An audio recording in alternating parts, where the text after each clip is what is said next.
22 ans. Il y a un an jour pour jour, j'ai fait pour l'occasion de mes 22 ans, j'ai sorti une vidéo ce jour-ci, donc si vous me suivez toujours le 3 mai, qui faisait un récap de ma 21e année de vie, puisque je venais d'avoir 22 ans. Et là, comme je viens d'avoir 23 ans, je vais également faire un récap de ma 22e année de vie. Je sais pas si je vous ai perdu ou pas. Je voulais faire une rétrospective entre la vidéo de l'année dernière et cette année, voir un petit peu qu'est-ce qui a changé en un an, quel était mon état l'année dernière et quelle est ma façon de penser et mon état cette année. Donc voilà, donc comme vous pouvez le voir, je suis dans la même pièce, j'ai voulu refaire un peu le même mood, même si c'est pas exactement pareil. Mais voilà, donc encore une fois, excusez ma tête, excusez tout. Tiens, mot plus aussi. C'était un super mot. J'ai commencé la vidéo de l'année dernière en disant que je venais d'avoir ma licence de cinéma. C'est super, mais en effet, j'expliquais que je voulais me lancer dans le toilettage. Et il est vrai que je me suis lancée dans le toilettage.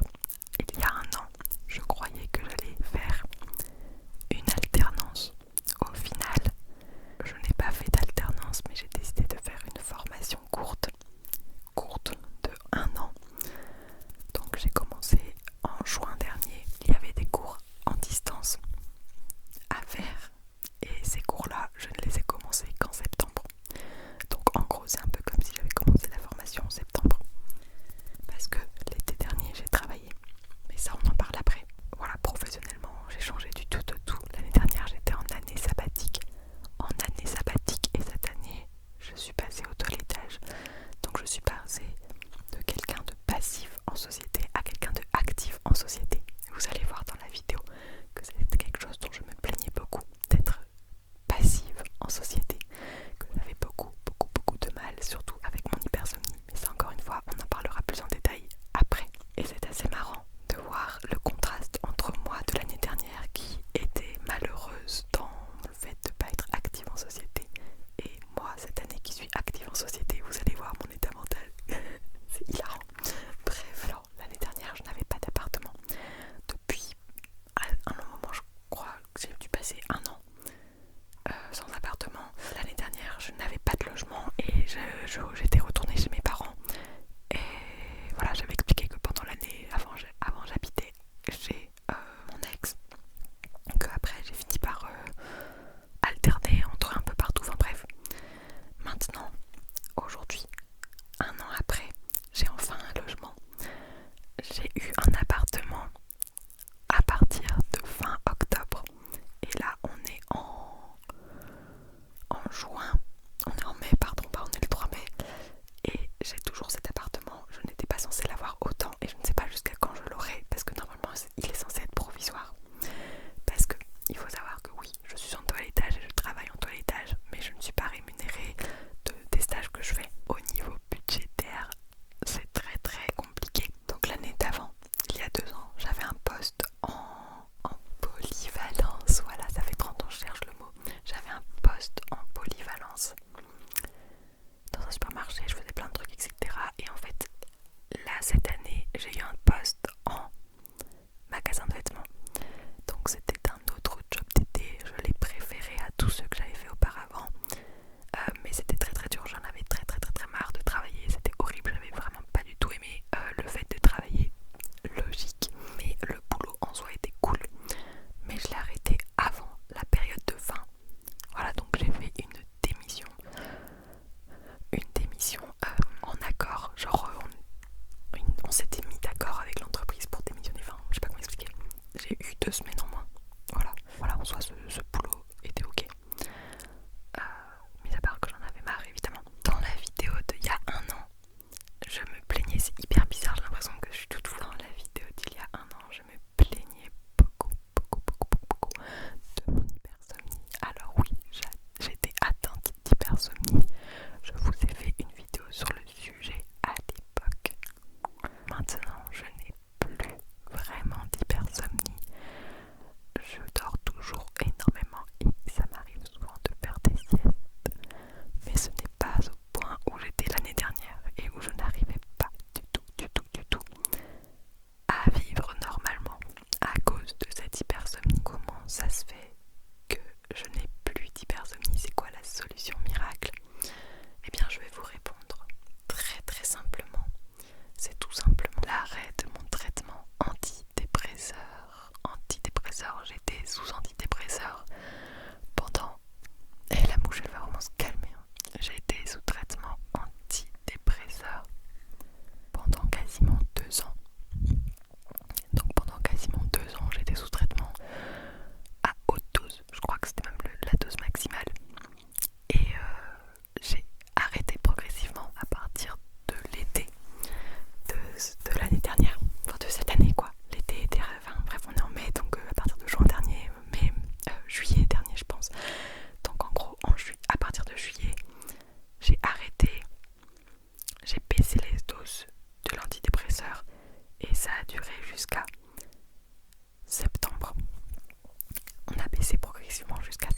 défonce la mouche, plus de croustilles s'il te plaît. Vas-y, sois pas timide. Voilà, j'ai arrêté le traitement, j'étais très contente de finir le traitement. Le sevrage était super compliqué. J'ai galéré notamment à... j'avais beaucoup de symptômes en fait, horribles. Je les ai tous notés quelque part. Un jour je vous ferai une vidéo sur le sujet. Voilà, atroce. C'était hyper dur, hyper difficile, vraiment, psychologiquement et physiquement et mentalement. Enfin, bref, tout était atroce. La période de sevrage, le pire c'était quand j'avais... En fait, les diminutions étaient déjà dures, mais alors l'arrêt total, c'était horrible. Ça a duré 2-3 semaines. L'arrêt total avant... Enfin, ça a duré 3 semaines avant que je ne ressente plus de symptômes de sevrage. Sans rien. Donc voilà. 3 semaines après avoir arrêté totalement, j'ai arrêté d'avoir des symptômes de sevrage. Et là, j'étais libérée, j'étais contente, j'étais enfin moi-même. Et j'ai donc arrêté l'hypersomnie. Et je me suis rendu compte que mon hypersomnie était due à ces antidépresseurs, que c'était un effet secondaire et que pendant 1 an et demi, je croyais que j'étais hypersomniaque. En fait, c'était un effet secondaire de mon traitement antidépresseur. Allez, plus de croustilles, allez, 1v1 la mouche, allez. En fait, après avoir arrêté mes traitements antidépresseurs, je me suis rendu compte que ma tristesse d'avant n'était pas disparue. Ma tristesse d'avant réapparaissait, ce qui était normal. Au début, je croyais que c'était amoindri. Mais en fait, au bout de 1 mois ou 2, même pas, c'était au même taux de pourquoi est-ce que j'avais commencé le traitement. Et je me suis posé plein de questions et j'ai directement beaucoup fait le lien avec mes symptômes prémenstruels. Et en fait, comme par hasard, les moments où j'étais hyper triste, c'était avant mes règles, pendant 1 semaine à 2 semaines avant mes règles, voire plus. En vrai, ça dépend.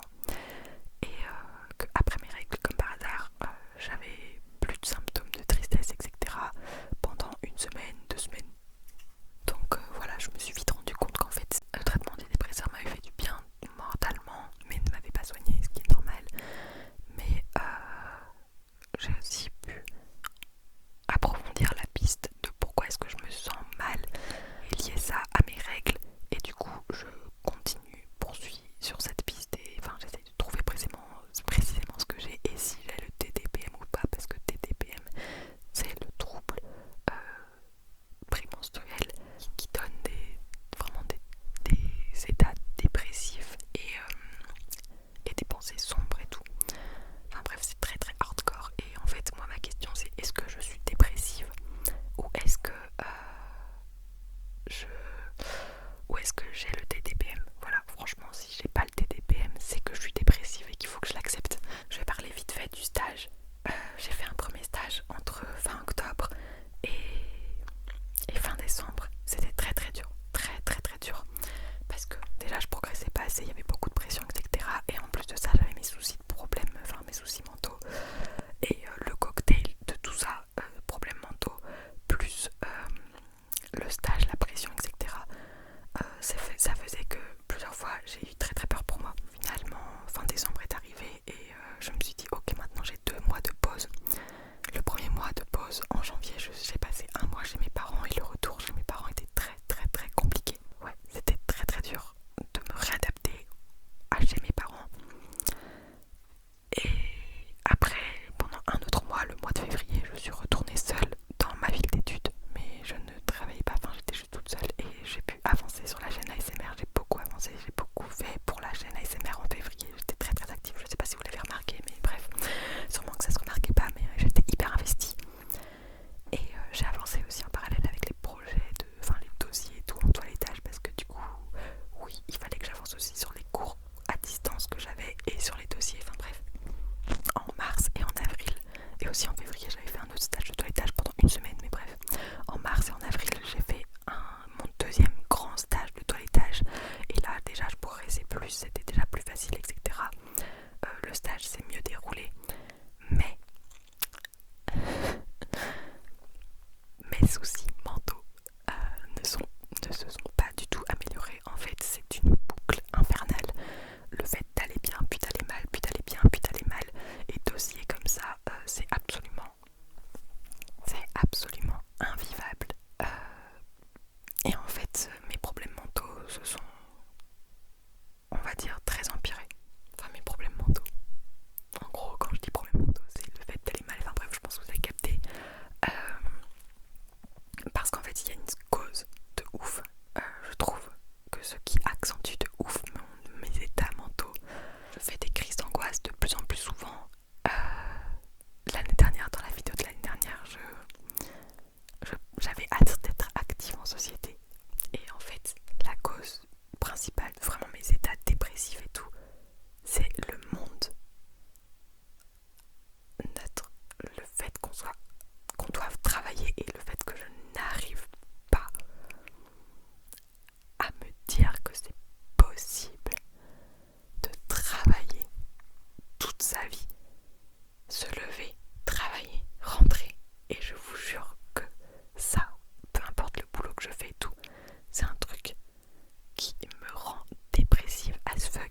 chez un psychiatre prochainement, mais je ne souhaite pas reprendre d'antidépresseurs parce que ça m'a donné de l'hypersomnie et je veux pas du tout avoir ça à nouveau. Donc voilà, mais je vais aller chez un psychiatre et on va voir ensemble. Voilà, j'ai déjà eu l'ordonnance, donc voilà. Ensuite, niveau sentimental, le truc de ouf malade. L'année dernière, j'étais en rupture depuis, enfin, ça faisait quand même, allez, ça faisait 5 mois que j'étais plus avec mon ex, que je l'avais quitté.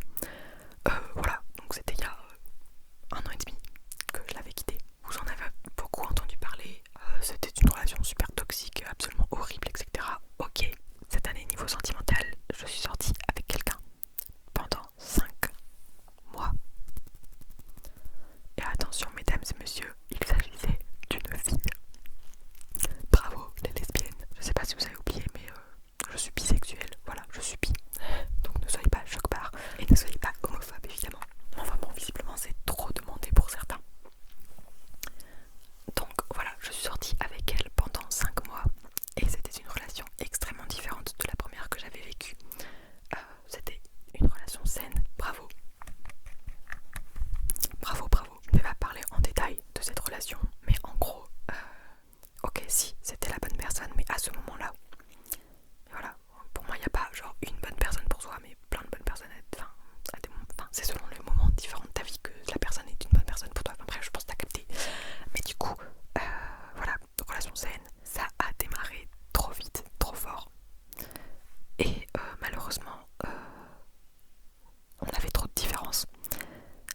Dans plein de domaines différents, on était trop différentes, on était trop opposées l'une à l'autre. Ce qui fait que ça ne pouvait pas tenir sur le long terme. J'ai décidé de la quitter. Donc voilà, c'était une relation très très bien, qui m'a beaucoup apporté, mais encore une fois, je me suis rendu compte que c'était pas possible. Enfin maintenant, je sais encore plus qu'est-ce qui est bien pour moi, qu'est-ce que j'attends de quelqu'un. Ça a duré entre début septembre et début février. Et oui, c'est pas quelque chose que je vous en ai parlé. Enfin, moi, je ne parle pas de manière générale de ma vie sentimentale. Mais du coup, voilà, je me suis rendu compte aussi que je suis très exigeante en matière de partenaire. Je sais précisément qu'est-ce que je ne veux pas. Et j'ai beaucoup de choses que je ne veux pas. J'avais conclu la vidéo de l'année dernière par une note sur 10 de mon année. Donc moi, là, ma 22e année de vie, enfin l'année dernière, ma 21e année de vie. Oh, j'ai attrapé la mouche. Oh non, je suis trop triste. Tiens, Picrousti, t'es jalouse ou quoi? Regarde, t'es jalouse ou quoi? Oh non, je suis trop triste, je vais pleurer. Oh non, la bébé.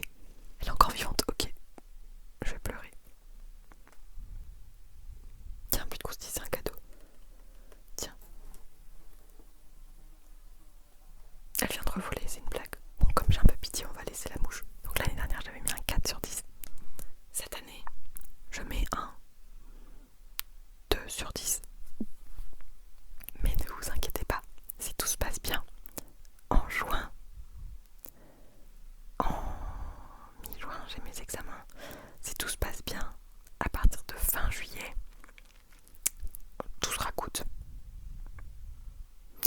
Si tout se passe bien. Donc en gros, normalement, dans 1 an, enfin l'année qui va arriver sera vraiment beaucoup mieux que